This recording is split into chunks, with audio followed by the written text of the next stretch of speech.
여러분 안녕하세요. 세계 경제는 지금 Current Issues of Global Economy 편집자 정견만입니다.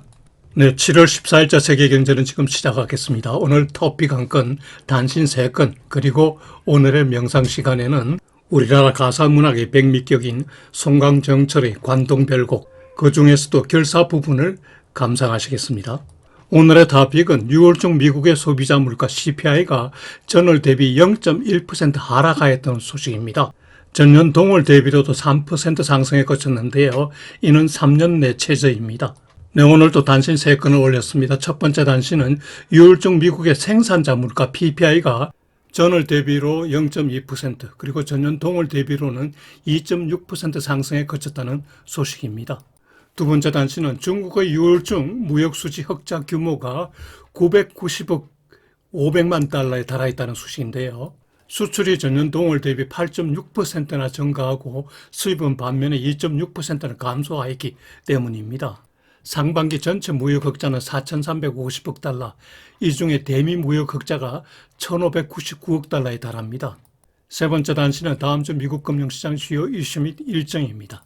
그리고 오늘은 송강정철의 관동별곡 결사 부분을 감상하시겠습니다. 네, 오늘의 토픽, Inflation falls 0.1% in June from prior months, helping case for lower rates. CNBC 뉴스 보시죠. 6월 중 미국의 소비자 물가 CPI가 전월 대비 0.1% 하락한 것으로 나타났습니다. 전월보다 물가가 낮아진 경우는 2020년 5월 이래 처음이라고 하네요. 전년 동월 대비로도 3% 상승에 그쳤는데요. 이는 3년 내 최저 상승률입니다. 오른쪽 위 그래프는 전월 대비 물가 상승률 추이고요. 아래쪽 그래프는 전년 동월 대비 물가 상승률 추이입니다. 한편 식품과 에너지를 제외한 코어 CPI는 전월 대비 0.1% 상승한 것으로 나타났습니다. 전년 동월 대비로는 3.3% 상승입니다. 이 역시 지난 2021년 4월 이래 최저입니다. 오른쪽 하단 그래프에서 점선 부분이 코어 CPI의 전년 동월 대비 변화율입니다.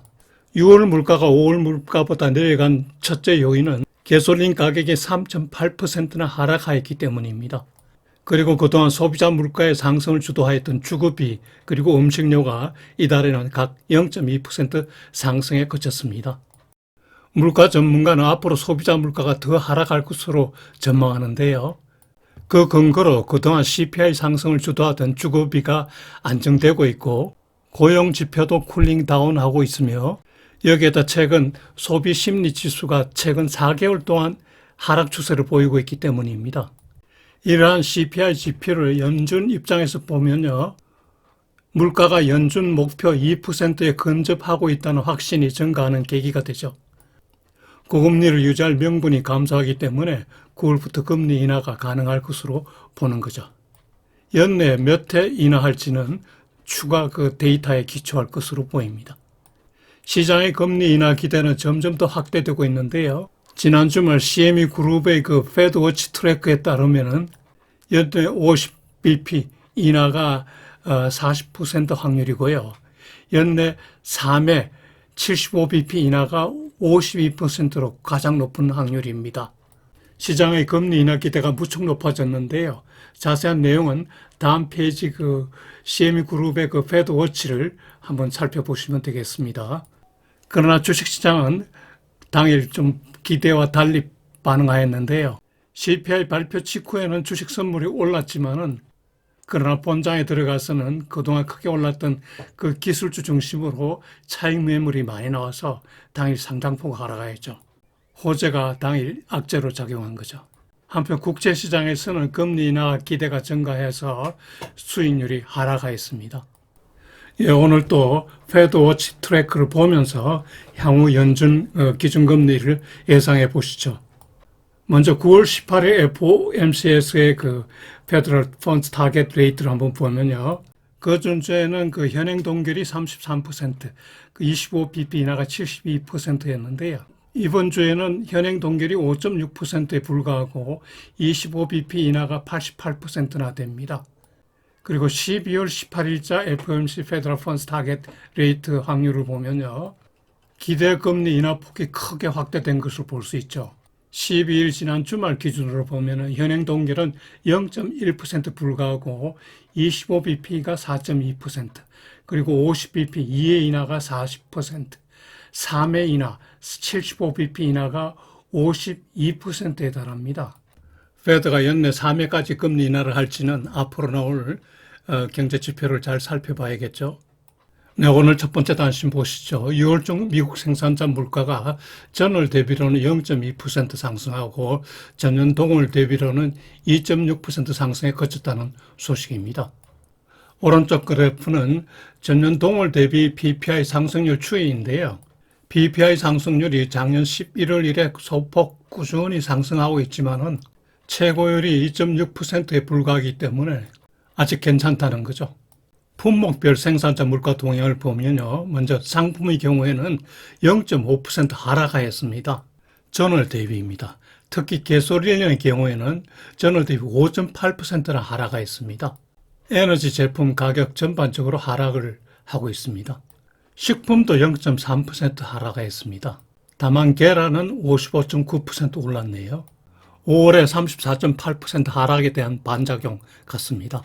계란은 팬데믹 기간 중에 최고 급등 종목이었죠.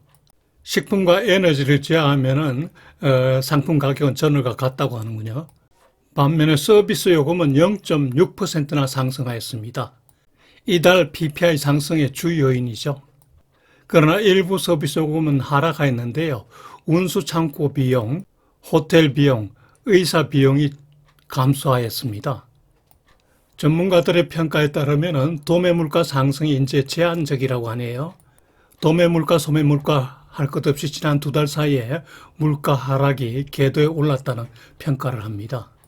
그리고 판매업자들이 이제 투입 비용 증가를 소비자에게 전가할 수 있는 능력이 제한되고 있다고 이렇게 얘기하네요. 이 PPI에 따라서 주가가 올라가고 국채 수익률은 하락하였으며 달러 가치도 하락하였습니다. 지난 금요일 현재 달러 인덱스가 104.3을 기록하였습니다. 오른쪽 그래프는 달러 인덱스 추이입니다. 3주 전에 달러 인덱스가 엔저의 영향으로 107까지 오르기도 했는데 그 사이에 많이 내렸습니다. 네, 참고로 G20 국가별 물가 상승률을 뽑아봤습니다. 전년 동기 대비 소비자 물가 상승률입니다. 아르헨티나의 소비자 물가는 전년 동월 대비 272%나 올랐습니다. 중국은 0.2% 상승에 그쳤고요. 프랑스와 독일 전부 2.2% 상승에 그쳤습니다. 최근에 많이 내렸죠. 인도가 5.08%로 상당히 높은데요. 최근 몇 년간 경제 성장률이 8% 내외로 높았기 때문으로 보입니다. 일본 물가가 2.8% 올랐는데요. 과거 일본 물가에 비하면 굉장히 높아진 거죠. 엔저 영향을 많이 받았겠죠. 전쟁 중인 러시아가 8.6% 상승하였습니다. 한국은 2.4% 상승인데요. 작년에 3% 후반대까지 머물다가 최근에 많이 내렸습니다. 터키는 71.6%, 영국이 2%로 떨어졌고요. 미국은 3%입니다. 네, 두 번째 단신은 중국의 6월적 무역 수지 흑자 규모가 990억 달러를 넘어섰다는 얘기입니다. 2022년 7월 1일 최대인데요. 작년 6월에 698억 달러에 비해서도 크게 올랐죠. 요인은 6월적 수출이 전년 동월 대비 8.6% 증가하고 반면에 수입은 2.3% 감소해서 흑자 규모가 커졌습니다. 특히 중국의 수출이 전월 대비 8.6% 증가한 것은 15개월 내 최고 빠른 증가입니다. 1월에서 6월까지 상반기 전체 무역 흑자는 4,350억 달러입니다. 수출은 3.6% 증가했고 수입은 2% 증가했습니다. 오른쪽 그래프는 전년 동월 대비 수출 수입의 그 증가율 추이입니다. 이 그래프에 따르면 수출과 수입이 동행하죠. 그 이유는 중국 수입의 3분의 1이 수출용이기 때문입니다. 특히 전기 제품의 수출용 원자재 수입이 많기 때문이죠. 그러나 6월에는 수출과 수입의 간격이 벌어졌죠. 상반기 중에 대미 무역 흑자가 1,599억 달러입니다. 이처럼 수출이 급격히 늘어나는 데 대한 평가를 보면요. 중국 경제가 내수 악화를 수출로 타개하려는, 즉 밀어서 내기식 수출을 하고 있다는 평가가 나오네요. 그런데 6월처럼 강한 수출의 지속성은 의문시 된다고 합니다. 무역 분쟁이 확산되고 있고 미국 경제가 침체에 들어갈 경우 미국 수요가 감소가 예상되기 때문입니다. 이 기사는 중국 경제 주요 현안도 거론하였는데요. 첫째, 내수 부진이 계속되고 있다는 겁니다. 정부의 계속된 그 내수 진작 정책에도 팬데믹 이후에 소비자 신뢰지수가 계속 하락하고 있다는 겁니다. 그리고 부동산 침체가 계속되고 있다는 점, 그리고 기업 의욕이 떨어지고 고용 부진이 진행되고 있다는 점 등입니다. 현재 진행 중인 중국의 대무역 분쟁 내용을 보면요, 국별로 보면요, 미국의 경우에는 지난 5월에 벌써 중국산 전기차 수입 관세 100%로 올렸는데요.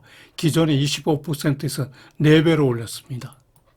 EU의 경우에 중국산 전기차 수입 관세를 최소 37.6% 적용하기로 하고 7월 4일부터 적용하기로 하고 실제 관세 부과는 나중에 정산하기로 하였다고 지난번에 말씀드렸죠. 터키의 경우에 중국산 전기차에 대한 수입 관세 40%를 지난달에 부과하기로 했습니다. 캐나다의 경우 중국산 전기차에 대한 수입 관세 추가를 검토 중이고요. 인도네시아의 경우 섬유 제품에 대한 수입 관세를 200% 부과할 계획입니다. 인도의 경우 중국산 철강 제품에 대해서 모니터링을 진행하고 있습니다. 참고로 중국은 지난 상반기 중에 철강이 수출이 24%나 증가했습니다. 중국 내 건설 부진으로 철강 수요가 감소했기 때문인데요. 한국 철강업체도 피해를 보고 있죠. 사우디아라비아의 경우 중국산 그 덤핑 우려로 해서 자유무역협정 체결이 지연되고 있습니다. 여기서 참고로 중국 공산당 중앙위원회 3차 대회 개최 소식을 알려드리겠습니다. 상당히 중요한 회의인데 국내에서는 잘 보도되지 않아서 제가 간단히 설명드리겠습니다. 일정은 다음 주 월요일부터 목요일까지입니다. 15일에서 18일이고요. 참석자는 공산당 각 분과위원장 그리고 205명이 그 회의 멤버인데 시 주석도 참석한다고 하는군요. 주 안건은 중국 개혁 심화 및 현대화입니다. 과거 이 대회에서 중국의 그 개혁 개방 정책이 발표되는 등 주요한 안건이 많이 나왔다고 하는군요. 이번에는 어떤 안건이 나올지 두고 봐야겠습니다. 네, 세 번째 단신, 미국 금융시장 주요 이슈 및 일정 보시죠. 지난주 그 미국 주가는 CPI 하락 지속 등으로 그동안 덜 오른 다우 중심으로 많이 올랐습니다. 다우가 4만을 첫 돌파했습니다. 나스닥은 목요일 급락 주말에 반등하였고 S&P는 신기록을 계속하였습니다. 오른쪽 그래프는 S&P 500 지수 추이입니다. 많이 올랐죠. 국채 수익률의 경우 그 CPI 등의 영향으로 연내 2, 3의 금리 인하 기대감이 시장에 나와서 수익률이 많이 하락하였습니다. 10년물 국채 수익률이 4.19%까지 떨어졌습니다. 2년물은 4.46%로 떨어졌습니다. 다음 주에는 기업 실적 발표가 중요하죠. 그리고 파월 연준 의장의 이코노믹 클럽 오브 워싱턴에서 월요일 발표가 있는데 이게 중요하죠. 내주 실적 발표 기업을 보면요. 노바티스, GS, 블랙락, 유나이티드 헬스, BOA, 모간 스탠리, 찰스 스왑, 넷플릭스, 에버트, 블랙스톤, 아멕스 등이 눈에 보이는군요. 한편 6월 소매 판매는 전월과 비슷할 것으로 예상되고 있습니다.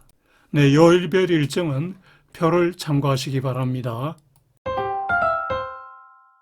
네, 무더위가 한창인 요즘 동해 바다가 생각나서 송광정철의 관동 별곡 결사 부분을 오늘의 명시로 소개하겠습니다.